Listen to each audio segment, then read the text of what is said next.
right. Anything you want to say before we start? Great. Cool. Here we go. If I say something, you're going to throw it in there. I am. I was going to add some kind of asshole remark, but it would have come. Yeah. No, I'm good. Let's do this. Okay. Your microphone sounds terrible right now, by the way. I don't know which side I'm supposed to talk into. That's great. Okay. Here we go. Okay.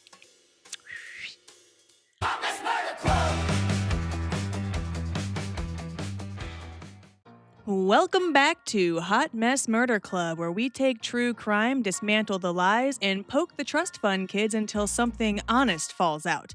I am Kat, and across from me and across the way is my best friend and glitter-coated Grim Reaper of bad alibis, Holly. And I gotta ask you, Holly, how are you? I'm fucking fantastic, Kat. Jesus Christ. I am just so fucking excited about this. Let's just get right into it because we ended part 1 with what was not confusion, but it was choreography. So let's pick it up. All right. Maybe put the fucking coffee down. You're scaring me. It's Dr. Pepper. Oh, great. Anyways, well, in part 1, we walked through the murder of 15-year-old Martha Moxley, but now, this time we're going to get into the arrests, the trials, the convictions, the appeals, the reversals, and the kind of legal whiplash that makes you question whether the justice system runs on evidence or last names.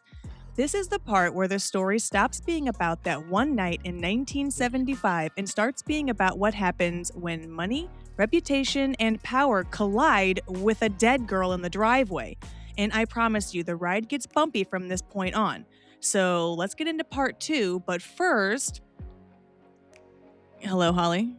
But first, I want to add in, because we have to add this in the first 3 minutes of recording, I wanted to give a shout out to good old Cordelia, who was our wonderful listener and our main event of episode 1.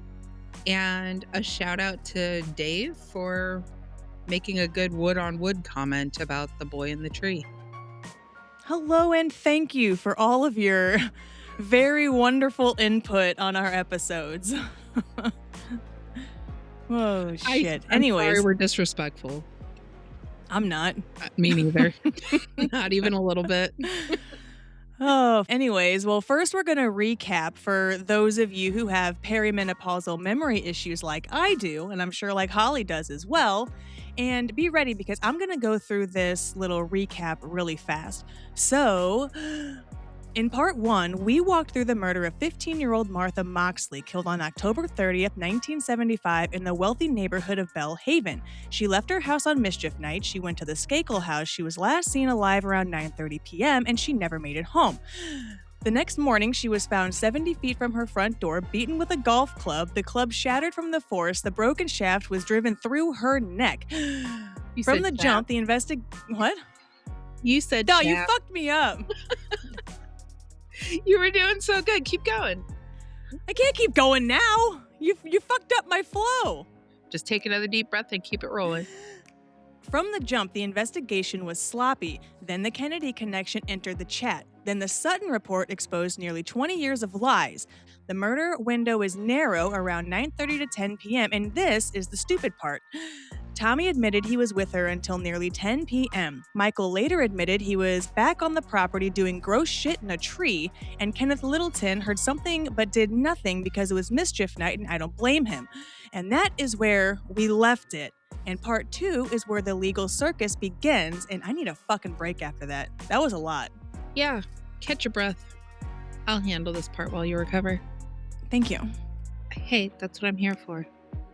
So we left off where the Sutton report leaks to the public, blowing the minds of the whole country. Remember, the Sutton report was the outcome of Rushton Sr., the father of Tommy and Michael, thinking that an internal investigation would clear his family's name from the murder of Martha Moxley, his sons being 2 of the main suspects.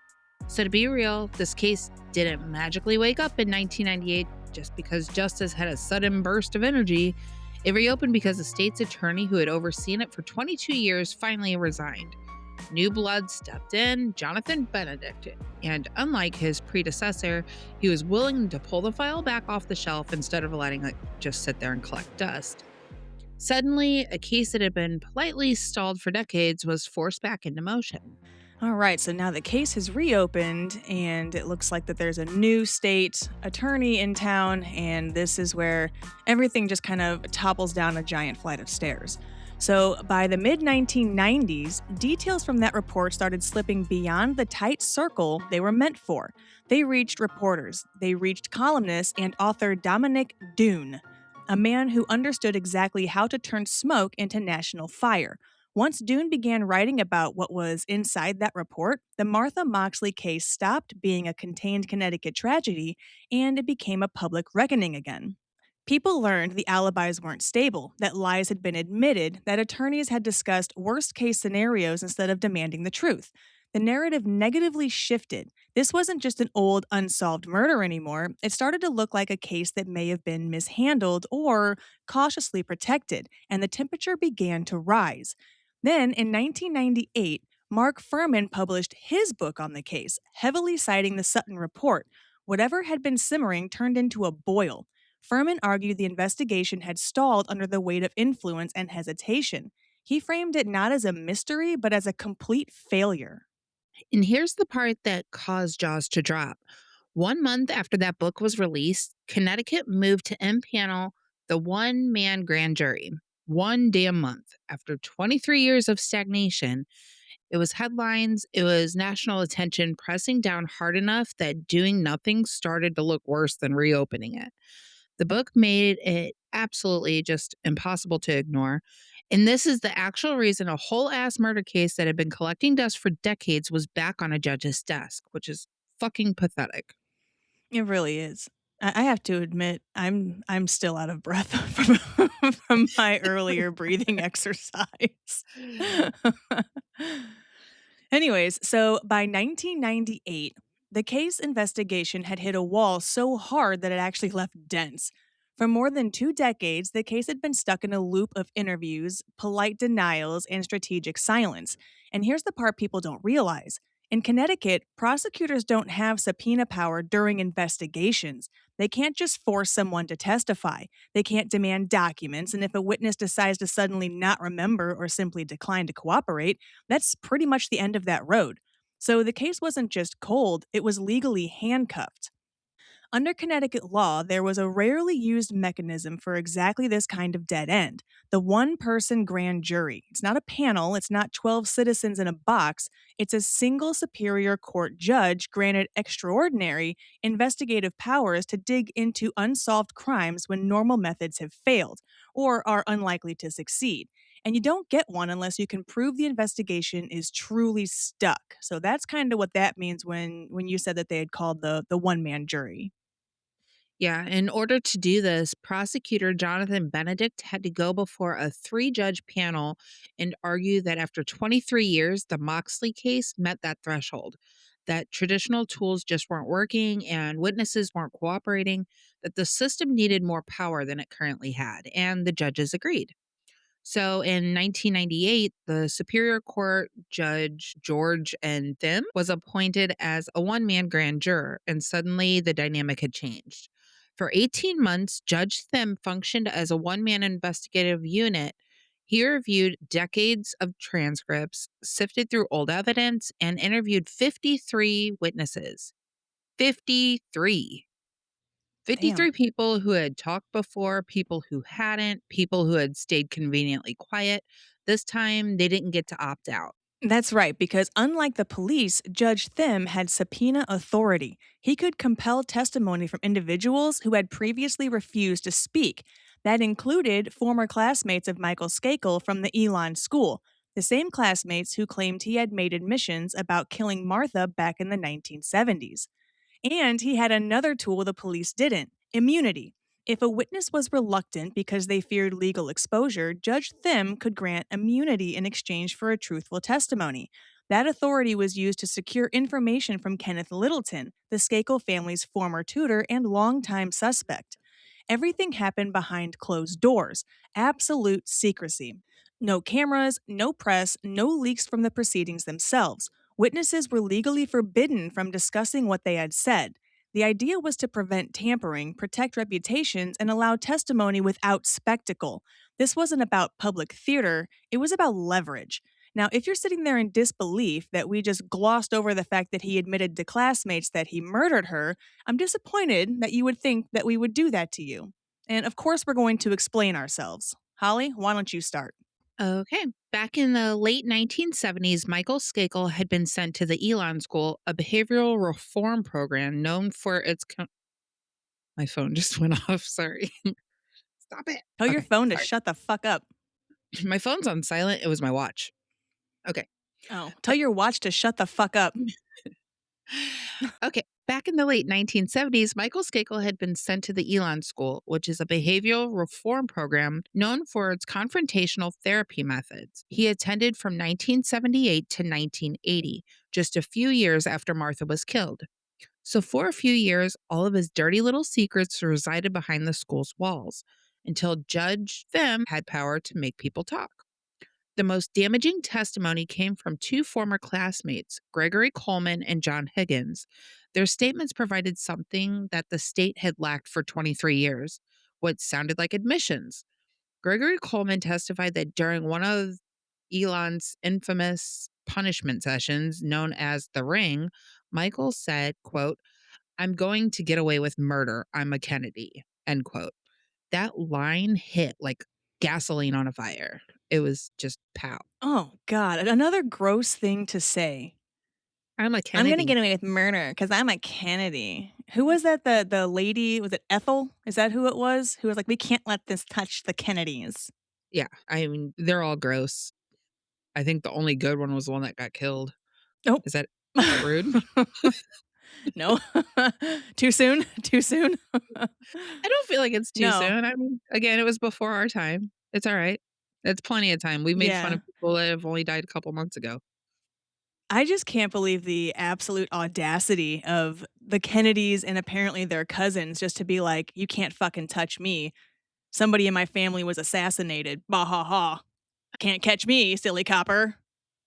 My dad's a lawyer. Lawyer. We're not going down that rabbit hole again. No, we're not.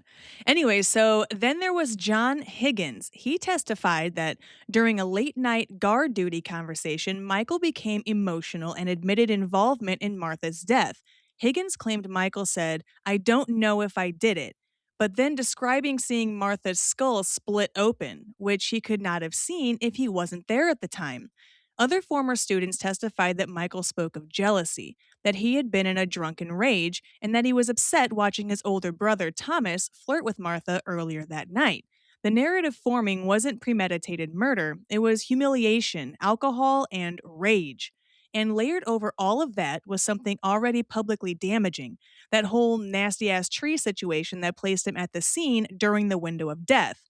Presence plus alleged confession equals probable cause. So yeah, he really didn't help himself by saying that he was in that tree canoodling himself and then telling all of these kids that he went to school with that he's going to get away with it. You just said canoodling. I Yeah, thought we called it yanking his doodle. badgering his witness. What was the other wood on wood?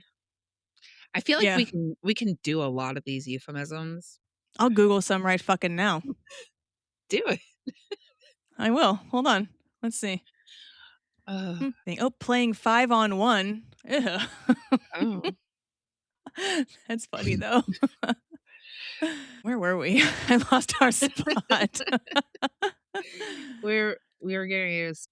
Oh yeah, just talking about how his classmates. So really, it kind of sounds like his classmates kind of betrayed him. Like, who the fuck are they to come out of the woodwork and just start admitting these things? Like, how did the court find them to make them testify? I'm sorry if it's just a classmate and they're coming up and they're sitting there bragging about the fact that I murdered this person and I'm gonna get away with it. Like, I'd be like, the fuck you are. I'd be that person. I'll be the snitch. I'm sorry if you're bragging about murdering somebody, you're gonna take the hit in the ass in jail. Just saying. What if it was me? What if I was like, I'm not gonna get caught. You wouldn't say I'm the a words, "I'm a Kennedy. Kennedy." If you did. Oh god. Morally, I would want to say something. I know way too many of your secrets, Holly. You can't say shit. I feel like there's nothing they could do to make me speak up. Uh, you wouldn't present it in that manner. You might tell me one night off the wall, but you wouldn't be like, "I'm a Kennedy." I feel like I would. I feel like I'd come to your house and be like, "Hey, if I did it, you're going down too, bitch. I Yeah. did it. I'm gonna get away with it. Here's the details, and if they fucking ask you, you better not say anything, because I'm gonna say you helped." I'm and I'm gonna say I would not do that because if we discuss that now, then it is considered premeditated, Cat. This didn't happen. This conversation never took place. And whatever may happen in the future, we'll deal with it then, okay? But nothing will happen in the future. That's right. Wink, wink. I'm going to jail. I didn't even do anything. Anyways, so once the Elon testimony hit the table, the investigation stopped inching and started moving. For 18 months, Judge Thim had been operating behind closed doors, reviewing decades old evidence and listening to former classmates describe alleged confessions, jealousy, rage, and that now infamous "I'm going to get away with murder, I'm a Kennedy" remark. When he finished, he didn't call a press conference or make a big thing about it. He submitted a sealed probable cause report in late 1999, stating there was enough evidence to charge Michael Skakel with murder. After 24 years, somebody with authority had finally said this meets the threshold. But because Michael was 15 at the time of the crime, prosecutors couldn't just proceed like this was any other adult arrest. They had to move through the juvenile court system in Stamford, navigating a legal gray zone where the suspect was nearly 40, but the case was technically still a juvenile matter. That maneuver actually allowed them to act on Judge Thim's findings without going through a traditional public grand jury. They're charging him as a juvenile at this point. Yeah, and he's what, in his 40s at this point?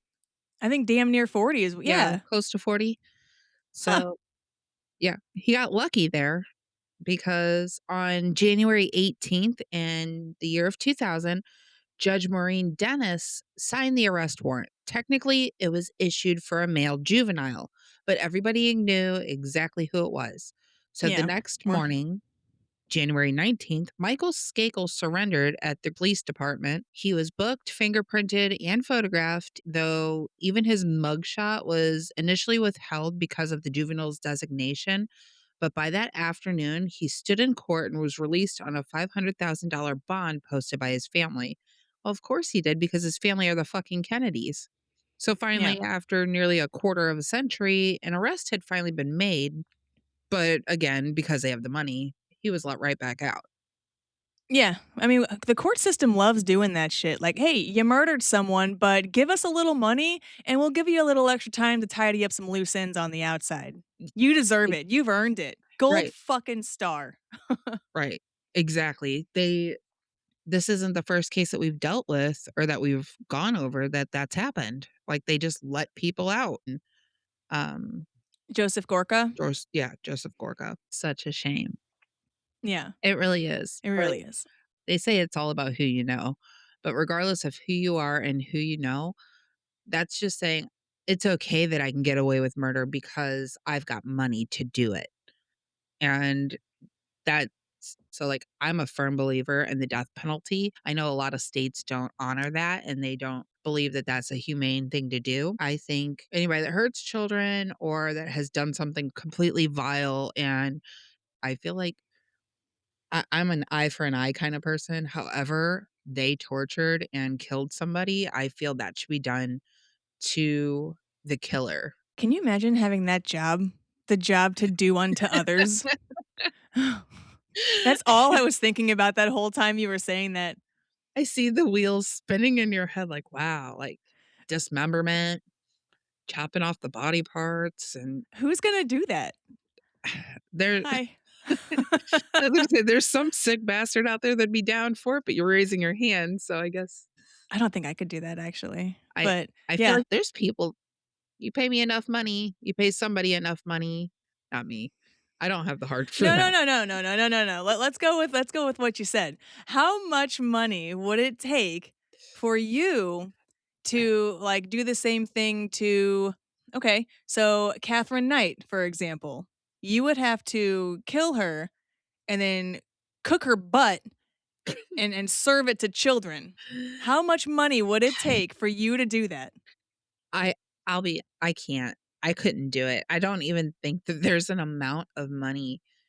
To me, I appreciate life too much. I appreciate Oh I god, here we go. Do you know what I think a cool way to do it would be? Like if you think about it and like you both are standing on top of a hill, right? And I think like where are if you you lit going them with on this? if you lit them on fire and then pushed them down Oh, the hill, I I mean, think that would be cool, right, Holly? yeah, I feel like that's something I could do and be okay with. Um, I'd be It's able to because you sleep with. fucking done it. We're not here to talk about me, Cat. All right, so anyways, so the next in this And case, we're gonna get uh, back to the case before now. we get back to the case, I would like to add that that person did not die. Just so everybody is clear, the person that I lit on fire and pushed down a hill did not die. She just got burned. And I also want to just add real quick before we get back to the case that that was a complete admission of guilt. So the next battle in this case was immediate and critical. With this case, Touche. anyways, for real. So the next battle was immediate and critical. Would this case stay in juvenile court where the maximum exposure was 4 years, or would it move to adult court where he faced life in prison? It wasn't hard to determine that the case was to be transferred to adult superior court. And with that ruling, the stakes shifted permanently. The quiet phase was over, the secrecy was gone, and the case was heading to a full adult murder trial, something that for decades had seemed impossible. Well, good. They fucking deserved it. If he had owned up to what he had done as a juvenile, I do believe a juvenile trial would make sense. But the fact that you tried to cover it up and hide it for 20 years, 25 years at this point, I guess, you're an adult. You still haven't owned up to the mistakes that you had made even as a child. You don't deserve the sentencing of a child. Well, but we haven't gotten through all of this, and there's still more to come. I'm still not 100% that Michael did it. I'm not saying he did either, but you know that there's some level of him that has either knows something or he has taken part in something that led up to that. Whether he had done it personally, he was actively there. He saw it at least. He knows Did he? something. Did Did he? he? Did he? I guess we'll have to fucking read and find out.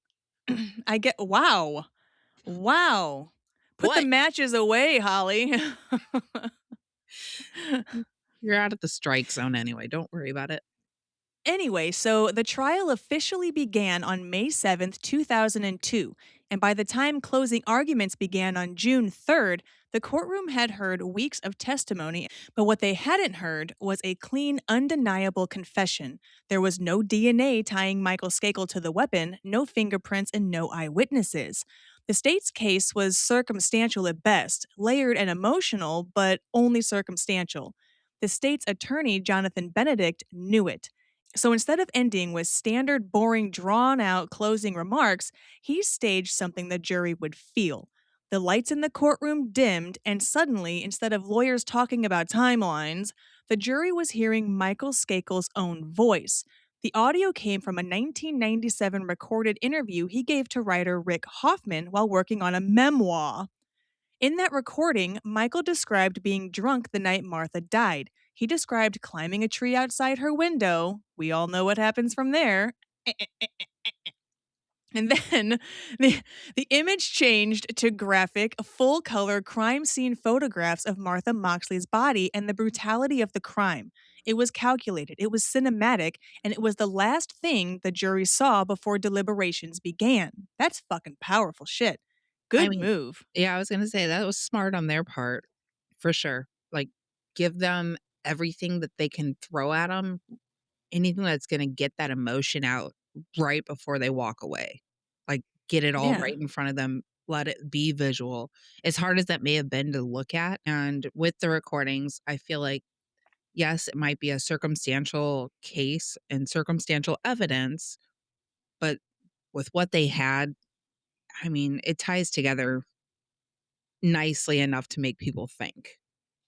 Yeah, So, I think honestly, throughout this whole thing, if Michael had never said that he had left the house and gone back over there and climbed that tree and fucked himself, he probably like it wouldn't have gotten this far. I honestly don't think if he hadn't have said that he went up that tree that he would have even been in this trial in the first place. He put himself back there during the window of the crime. I mean, that's fair. I agree. Um, kind of surprised they didn't lean a little bit more into Tommy right off the bat because he was the last one that was with her. I feel like that would have Mhm. been, as an investigator, I feel like that would have been my first move. Well, you'll see why coming up soon. I'm just saying, like, that would have been my first thought. So, even Michael's own defense attorney, Mickey Sherman, would later admit how powerful it was. He called it, quote, the most effective piece of advocacy he had ever seen in a courtroom, end quote. The defense argued it was prejudicial, and they claimed the slideshow manufactured a confession by pairing unrelated audio with disturbing imagery, but the judge allowed it. And on appeal, the Connecticut Supreme Court ruled that while the presentation was aggressive, it did not deprive Skakel of a fair trial. So 3 days later, the jury, You honky tonked. You honky tonked. I definitely didn't. I don't honky tonk, cat. You just did. I didn't. I had a downy moment and I just couldn't read properly. Replay the tape. Replay the tape. That it came out wrong. It came out honky tonk as fuck. It if that's how people want to take it, if you're going to honky tonk all over the place, that's what you sound like. You sound slow. Just saying. Now, Here's Holly. And 3 days later, the jury returned a guilty verdict, 22 life. That was you. That was fucking cool, and you know it. no, that was not. You did a whole elbow jumping, bouncing thing. Whatever. Let's keep going. We're Yeah. behind. So, anyways, so now we're going to get to RFK Jr.'s defense tour, is what we're going to call it. So, when Robert F. Kennedy Jr. stepped publicly into the Martha Moxley case after the conviction, he didn't come in quietly. He actually threw quite the hissy fit, the equivalent of a typical rich kid not getting his way. He started a whole ass campaign against people he thought would look better in jail rather than his cousin. And he started with the tutor. In January 2003, just months after Michael Skakel was convicted, RFK Jr. published a 15,000 word essay in The Atlantic titled A Miscarriage of Justice. And it wasn't a soft critique, it was a full throated counterattack. Kennedy argued that the state had prosecuted the wrong man, and a far more logical suspect had always been Kenneth Littleton, the Skakel's live-in tutor. Remember that guy? The guy who just happened to start his job the very day Martha was murdered? Kennedy's thesis was simple. If you line up the facts without the Kennedy name clouding the room, Littleton looks stronger than Michael. And side note, it is so fucking ugly that the Kennedy name is the most important thing to them, when in reality, that whole family is a fucking joke anymore, honestly. They have so much scandal around them, you'd think they'd want to change their name. But I digress. So, Robert leaned heavily on Littleton's failed polygraph tests, emphasizing that he failed specifically when asked whether he killed Martha. He cited the lead investigator's opinion that Littleton's charts were among the most deceptive he had ever seen. He highlighted Littleton's proximity to the crime scene that night, his own admission that he heard scuffling in the leaves around the time of the murder, and his later descent into mental illness and criminal behavior in Nantucket, including breaking into homes and stealing women's clothing. Ugh. I mean, these days, it's not really out of the ordinary for men to wear women's clothing. But this wasn't these days. I know. I just had to throw And that what is in. with these people and going to women's houses and doing weird shit? Can we just stop with the trees and the clothes and shit? Like, just stop. It's weird. I mean, guys are gross. It is true. They do Guys are weird fucking shit. weird, dude. And unfortunately, I'm raising 2 of them. I hope they don't grow up and do weird shit. They're gonna grow up and do weird shit. Yeah, so are yours. Technically, they're not mine. You just disowned your children They're on my stepkids. They're literally technically not mine. technically, they are. Legally, they're your children. No, they're not. Just because I'm married to their father doesn't make them legally my children. Legally? You don't think that legally you're responsible for those children if they're in your care? I don't have any legal rights to those kids. I can't make major decisions for those kids and have it stick in court. Of course, I'm going to take care of them. I love them like they're my own. I know. I'm just being an ass at this point. So let me get back to this. The picture Kennedy painted was of a troubled outsider with escalating behavior and opportunity. That was not the actions of a jealous 15-year-old, but a disturbed adult. Kenneth Littleton carried the weight of suspicion for more than 2 decades. After Martha's murder in 1975, he was interviewed early on, but investigators didn't zero in on him until 1976 after he was arrested for burglary in Nantucket. That arrest shifted the spotlight. He failed a polygraph that summer with examiners noting deception when he was asked about the killing. And from that point forward, he was treated as a prime suspect. But when the case was reopened in the early 1990s, police circled back to him. The strategy was clear: push until something cracked. But in 1998, the dynamic had flipped. During the one man grand jury investigation, Littleton was granted immunity from prosecution in exchange for testimony. That move effectively ended his status as a suspect after 23 years. So, by compelling him to testify, prosecutors signaled that they were no longer building a case against him and that they were building one against Michael Skakel. By the way, Littleton died in 2019, having described the decades of suspicion as a stigma that, quote, sent his life down the tubes. From the first day on the job until the end of his life, he was a murder suspect in a high profile crime case because of the Kennedy name. Man, I don't know. See, that's why I'm thinking that's a lot of evidence against this guy. For real. You think that's a lot of evidence against Littleton? I do. How?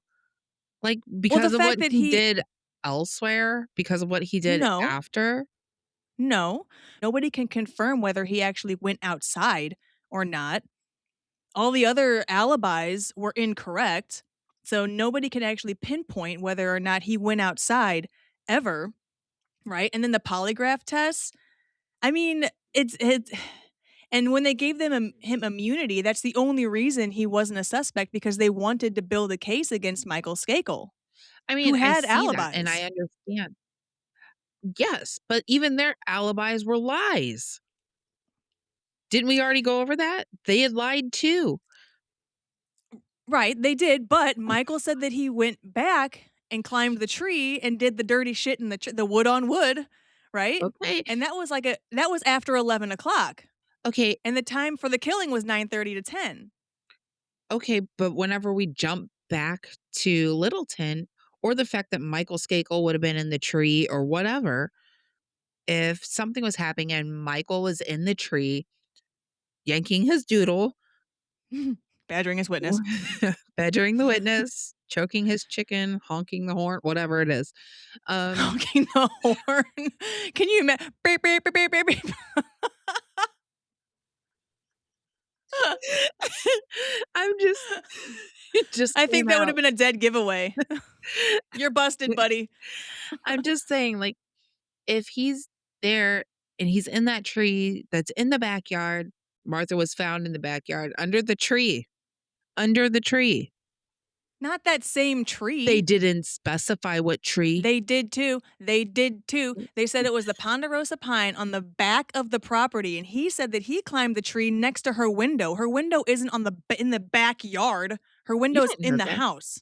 Okay, everybody's window is in the house, asshole. Okay, but my window isn't in the back corner of my property where the rest of the house is sitting up front. Okay, The then Ponderosa Pine was in the back of the property. I'm gonna ask that whenever we're finished, I want you to find an image of the home that Martha Moxley lived in with images showing what room belonged to Martha Moxley, which window was hers. I'm giving you fucking homework. Which window is hers in comparison to where the tree would have been that Michael Skakel would have been in to see where it lines up to the property. Okay, Okay, I will. good. I will because I've watched a couple documentaries and I already know. Well, then why wouldn't you just tell me that? I did. I said that she was found in the back of the property and her window is on the house doesn't sit in the back corner of the property. The tree that he climbed up was next to her window, which is not in the back corner of the property where her body was found. I guess it would really depend on how big the property was. Big. Okay, well, it doesn't say that in the investigation. It doesn't state I how said big. it. It doesn't matter. Oh, It now you got to doesn't. know the acreage of her yard? If we're gonna get specific, I'm just saying there's very little I feel that Littleton had to do with this in a sense of I feel like Michael would be better a better fit as a suspect. But the polygraph tests, though, I know they're not admissible in court, but if He he didn't failed that horrendously, He failed when we go back to the first episode, he actually had failed knowing about what happened to her. Not they didn't say, "Did you kill her?" and he failed. It was, "Do you know what happened to her or how she died?" or something along those lines. And that was what he failed. It was not no, saying that's that what it says. he It says that failed. he failed the polygraph that summer with examiners noting deception when he was asked about the killing. Right. But when you jump back to episode 1, when we talked about that first, when they first did the polygraph on him, the questions that they had asked him, he had failed the one saying, "Did you know about," or it was something about, "Do Mhm. you know what happened to her?" or something like that. So he lied about that, so which means he knows something He at knows least. If something, sure, I agree, but let's say it was Littleton. Littleton's not a Kennedy. He doesn't why fucking didn't they matter. polygraph the brothers? That's what I'm saying, because they're Kennedys, their parents probably paid for them to get out of it. Yeah. What I was gonna say was if it was Littleton, why and let's say him, Michael, Tommy, all of them knew and they were all in on it together and the two brothers wanted to protect their name and they thought that was an easy way out with Littleton already being a prime suspect. I mean, to me, I'm going to take that out. I'm going to throw him under the bus if I know that it gets me in the clear. I Mhm. mean, that's kind of where my thought process is. Like, that's what I'm thinking. Because if Michael was truly innocent and they believed Littleton was guilty, Michael or Tommy would have thrown Littleton under the bus and not this other person who just wrote a whole story about it, the Kennedy guy. They wouldn't have thrown Yeah. Littleton under the bus because why wouldn't Michael have spoken up when he was questioned, or why wouldn't Tommy have? If they were Well, all because in the they know, they all supposedly know something. Michael apparently wasn't there, so he couldn't say, But "Oh, it was Michael admitted definitely." to his friends at school that he did it and he was getting away with it. I So don't know. they're I don't know. liars. They're I'm just fucking saying. liars. I'm just saying. I don't know. I got questions. All right. I'm just saying I got questions.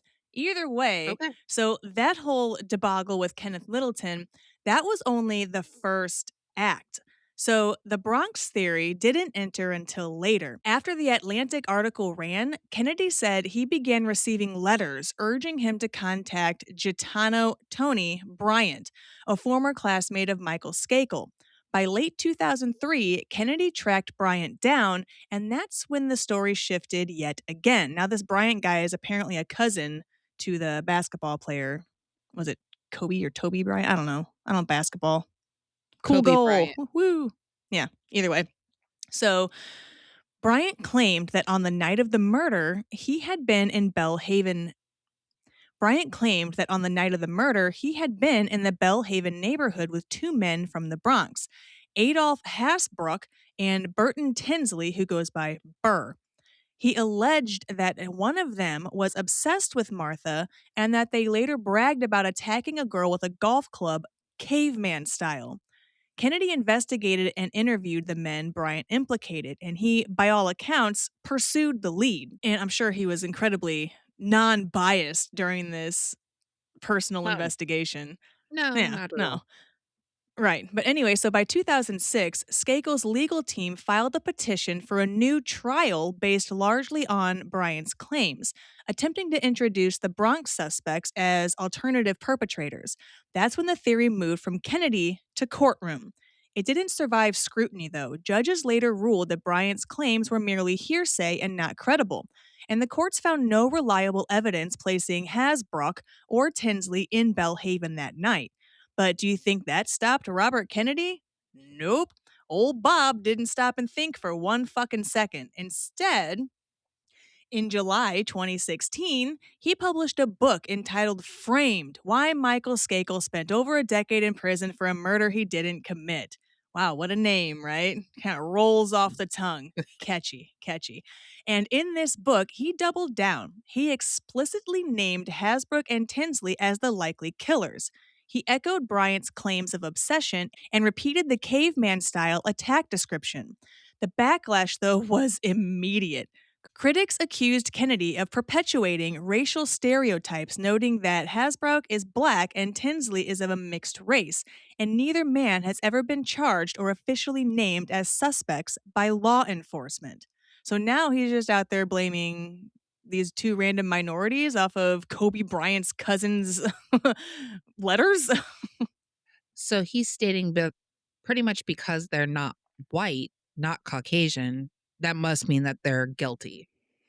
That's what it sounds like. I mean, if there was no actual evidence besides this guy saying, "Yep, I was there," like, I mean, you're really gonna double down? it really falls down into the white privilege theory. Like, way to go, Kennedy. You're making us all look bad. Like, you're Well, that's making, what I'm saying, like, why would you wanna protect a name like that? For real. I'd be like, "My last name is what?"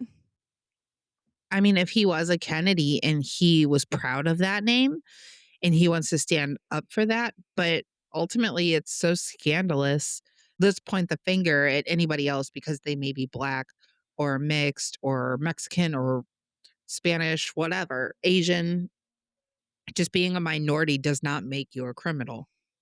Yeah, just because Kobe Bryant's cousin said so. It's fucking stupid. Anyway, Okay. so now we're gonna get into why the case stopped being a murder mystery and kinda turned into a constitutional fight club. Holly, I'm gonna let you handle this one. Yay, Fight Club's my favorite movie. Hey. Okay, so let's get back down to when Michael Skakel was convicted in 2002. He's in his fresh, new, and bright orange two-piece prison suit and all-inclusive 3 hots and a cot.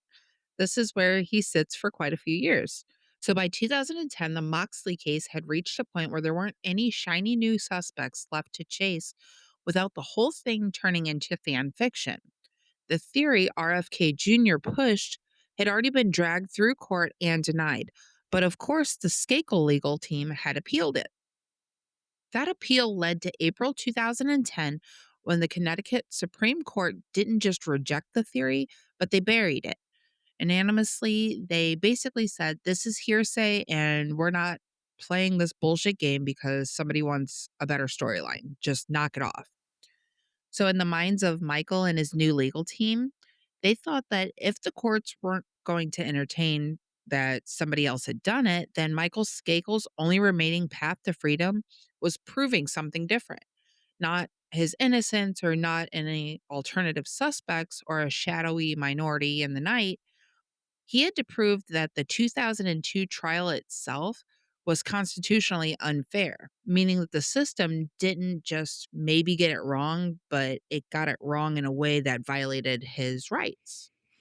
So here we go again. This is the point where the case stopped being about who killed Martha Moxley and turned into something colder and more surgical. It became, did Michael Skakel ever get a fair trial in the first place? That's about as catchy as RFK's book title. So, are they jumping back to this because of the part with his audio and the imagery? I assume that's what they're referring to. I think that's going to be part of it. So The case actually ended up in a habeas corpus hearing in 2013, which is basically a courtroom post mortem. It's not about retrying the entire murder case in a usual way. It's about putting the original trial under a microscope and asking, was the defense competent, or was the jury handed a distorted version of reality because of the lawyer and not doing his job? And that's where Mickey Sherman comes back into the story, but in a different role to play. Now he's the target. So Skakel's new lawyer, Hubert Santos, what a fucking name. Sounds like a minority to me. Sure does. I wonder if he fucking did it. Anyway, so he came in with a very specific argument. Sherman didn't just make a couple of harmless mistakes, but his whole approach was fundamentally flawed. He claims Sherman was more invested in being a media darling than building a defense that would actually work. Basically, Santos started pulling threads and the sweater came apart pretty quickly. The biggest thread had a name, Dennis Osorio. Again, sounds like a minority, but Weird. I digress. Osorio wasn't related to the Skakels. He wasn't a Kennedy groupie or even someone with a reason to want to protect the family. He was described as disinterested, which in this case is rare enough to be a mythical creature. And Osorio could have offered something the defense desperately needed back in 2002, which was an alibi that placed Michael miles away at his cousin's house during the window when prosecutors said that Martha was attacked, not near the Moxley driveway, not lurking on the property, not anywhere close to the pine tree where her body was found. He was miles away, and Sherman never called him. They claimed he didn't just forget about him. He just didn't put the witness on the stand. And in a case built on circumstantial evidence where proximity is everything, that omission was like leaving the only fire extinguisher in the garage while the kitchen burns down. Yeah, and old Santos didn't stop there. He argued that Sherman also failed to lean hard into the most obvious alternate suspect who wasn't some outsider mystery man, Thomas Skakel. Tommy was the last confirmed person seen with Martha that night. Tommy's own story changed. Tommy had a documented history of violent outbursts. The defense's job wasn't to politely mention that and move on. The defense's job was to drive a truck through reasonable doubt and park it in front of the jury. Santos argued Sherman didn't do that. Not effectively, not forcefully, not in a way that matched the stakes. Then came the detail that made it all feel even uglier. During this period, it was revealed Sherman was under immense financial pressure from the IRS around the time of the 2002 trial. And the argument was he was distracted, under strain, and not functioning like a defense attorney fighting a life sentence case should function. If you're defending someone for murder, overextended and stressed is not a charming personality quirk, it's a fucking problem. And that whole hearing built toward one question: were these choices defensible strategy or were they constitutional failure? On October 23rd, 2013, appellate judge Thomas Bishop answered it with a 136-page ruling that did not bother being gentle. He vacated the conviction and said Sherman's performance was constitutionally deficient. He made it clear that having a rich client doesn't excuse not doing the basic work, and he emphasized the thing that hit like a punch. If the jury had heard Osario's alibi testimony, the verdict likely would have been different. And that sentence is a nightmare in legal language because it means the conviction wasn't just questionable, it was unstable. I want to jump back a few and say that Michael had already admitted to being in the tree multiple times. So at what point, why would they try to backtrack that? Because it's already been So, admitted. but his original, right, well, his original alibi said that he was there and then got home at 11 and then went over to the tree. So he was on the property. Okay, so they're saying during the time of the murder, not at 11. Okay, I get Yeah, yeah, so he's basically confirming that alibi, but then afterwards he admitted to going back over there, but that was after the time of death. And how shitty is it that they're gonna throw his old defense lawyer under the bus like that because, oh, he's having financial issues, so clearly he's not a competent attorney. Like, everybody goes through their hardships, not everybody is a Kennedy, not everybody's rich, not everybody's got unlimited funds. Like, Yeah, I'll fucking fight you for $7. People have shit to deal with, and it doesn't make you any less of a person, and it doesn't mean that you're incompetent because you don't have as much money as I do. Yeah, I don't know. Well, again, I've watched a couple little documentaries on this, and that guy Sherman, he actually was interviewed saying that he knew that he was going to be under attack, but as a defense attorney, you got to do anything you can do to get your client out of jail. So he basically said that he was in on it. I don't know. That might have been a bit of a cop out, though. I mean, it didn't work. He sat in prison. Actually, a month later, on November 21st, 2013, he walked out of prison for the first time. He was released on a $1.2 million bond, fitted with a GPS anklet, and ordered not to leave Connecticut. Outside the Stamford courthouse, he hugged supporters and stayed silent, which is a classic move when your whole life is a legal disaster and anything you say can be used as content. Dorothy Moxley, however, Martha's mother, was devastated, and she still believed that he was the killer. Because imagine living long enough to see a conviction disappear on a technical constitutional ruling instead of the truth of what happened to your child. And that's how the case entered its final era. Not a hunt for the killer, but a years long legal ping pong match over procedure, fairness, and whether the conviction could stand. The murder stayed the same, the brutality stayed the same, Martha stayed dead, and what did change, though, was the battlefield. The fight moved from the driveway in the pine tree to courtrooms and appellate briefs, where justice doesn't look like closure, it looks like arguments about whether the system did its job. So if this case hasn't made your brain hurt yet, buckle up.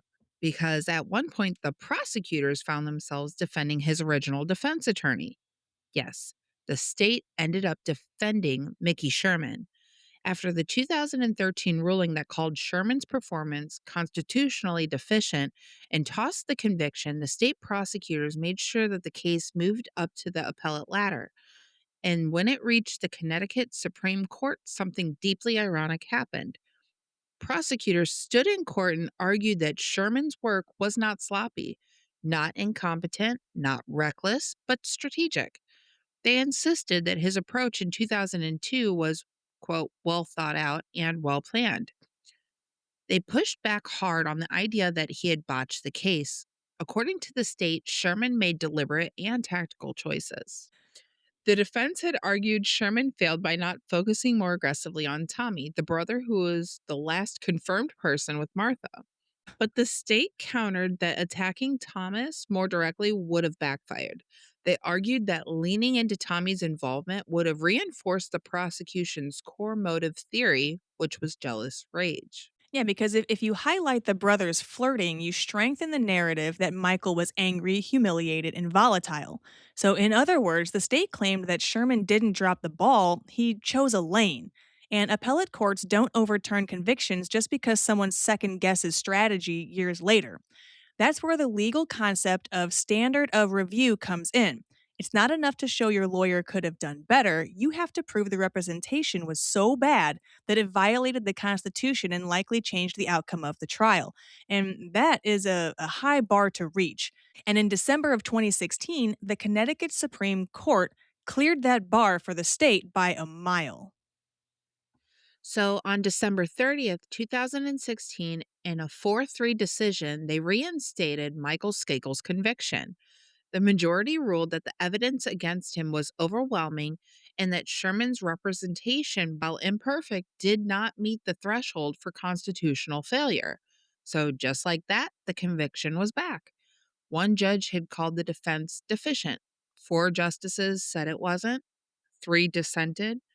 And Michael Skakel, who had walked free in 2013, was suddenly facing prison again. So, legal ping pong at its finest. Yeah, and if you're keeping score at home, we are now decades past the murder, arguing not about who swung the club, but about whether the man arguing about the man who swung the club did a good enough job. That is the epitome of a hot fucking mess.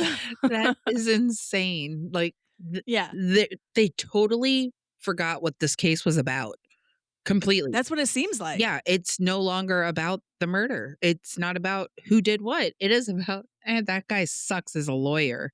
And the fact that Dorothy is still waiting to get a conviction for her daughter's killer.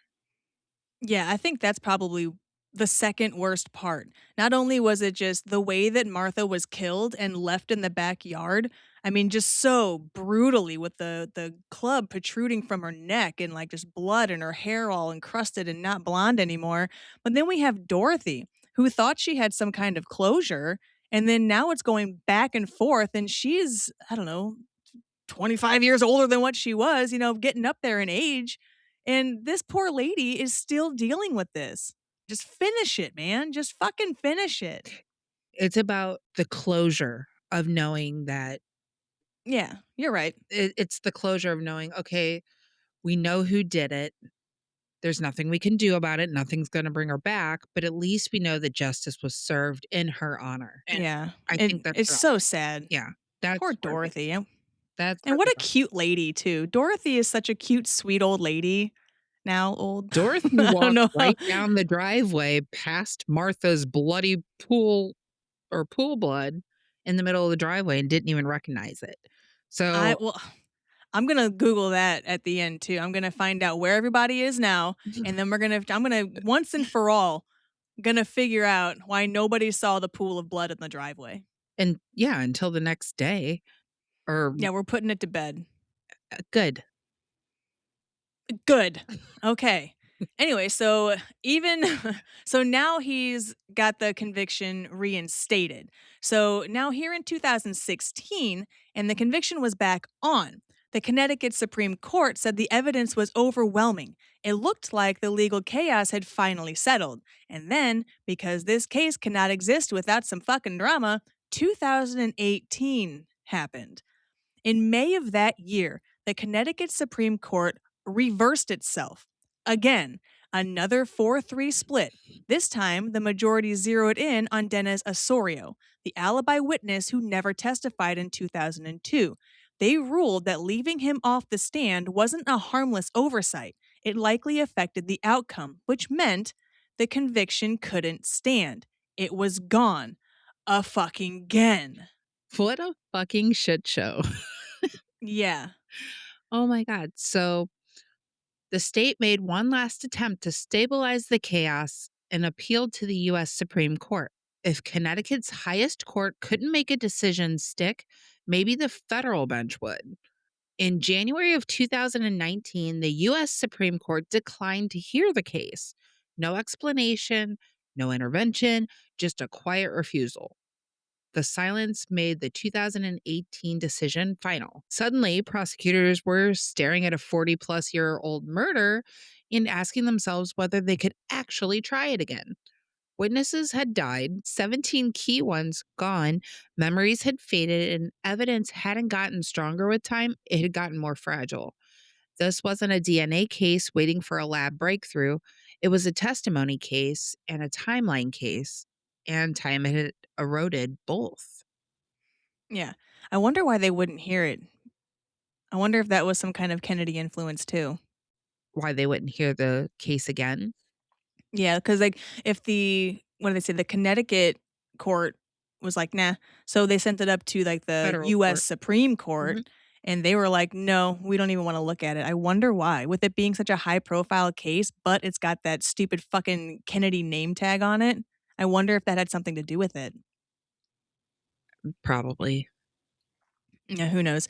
But then came October We're 30th, not done. 2020. So, 45 years to the day after Martha Moxley was killed, prosecutors announced that they would not retry Michael Skakel. They said they could no longer prove the case beyond a reasonable doubt. That's the legal phrasing, not he didn't do it, not we were wrong, just we can't meet the burden anymore.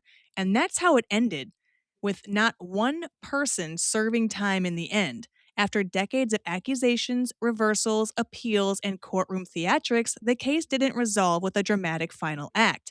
It just simply ran out of oxygen, and that might be the most honest description of the ending this case could ever give.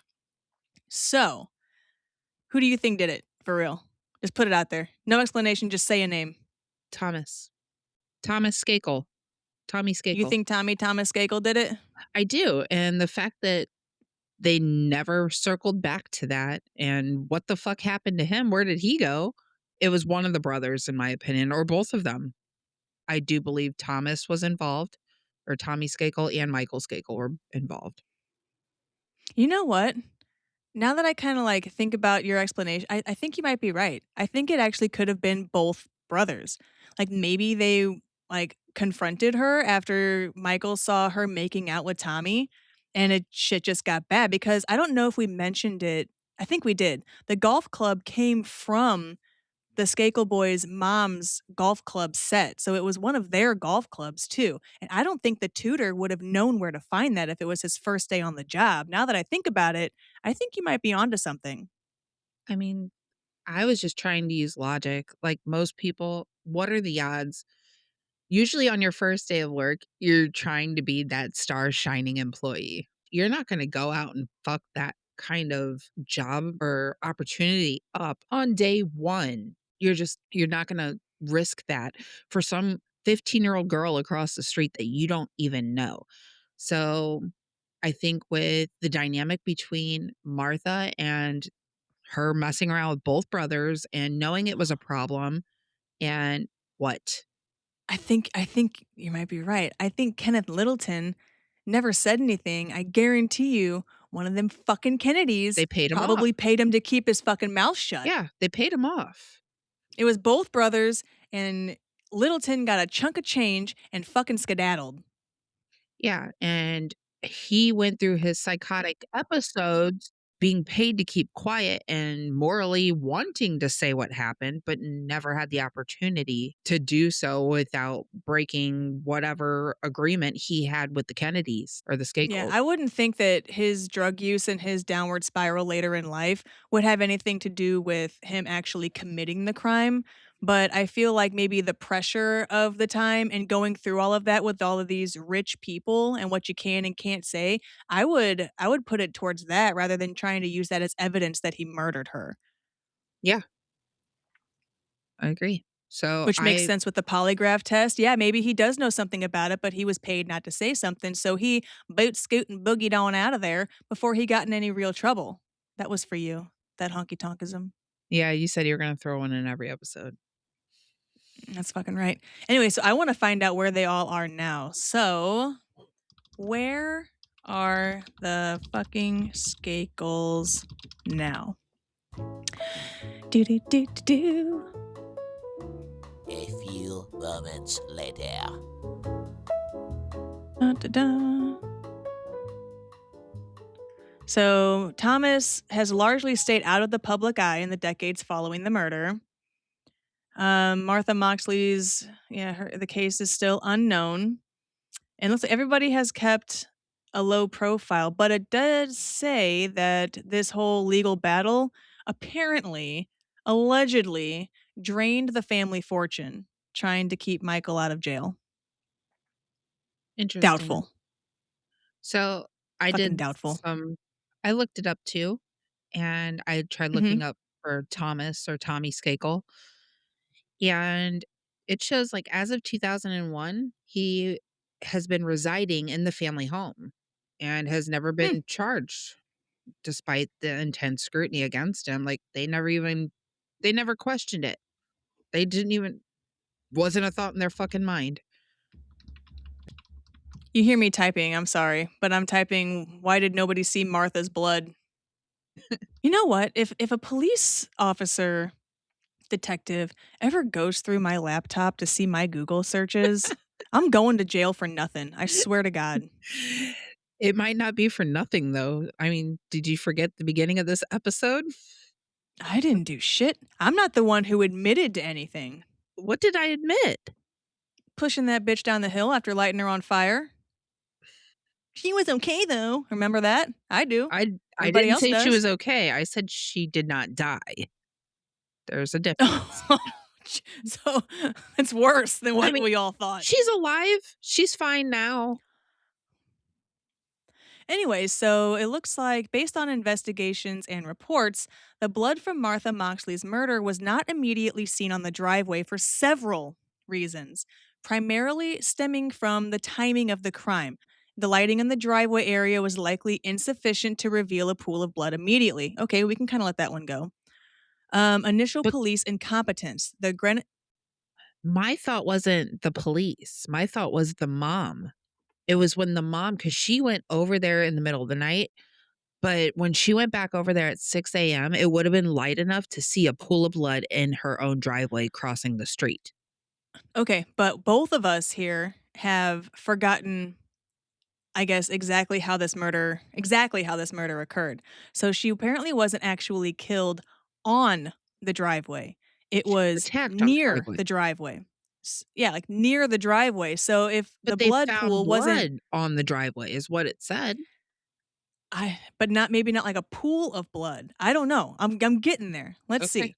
So the Greenwich police did not secure the scene properly, allowing the area to be trampled on by neighbors, searchers, and media the next morning before the blood evidence were found.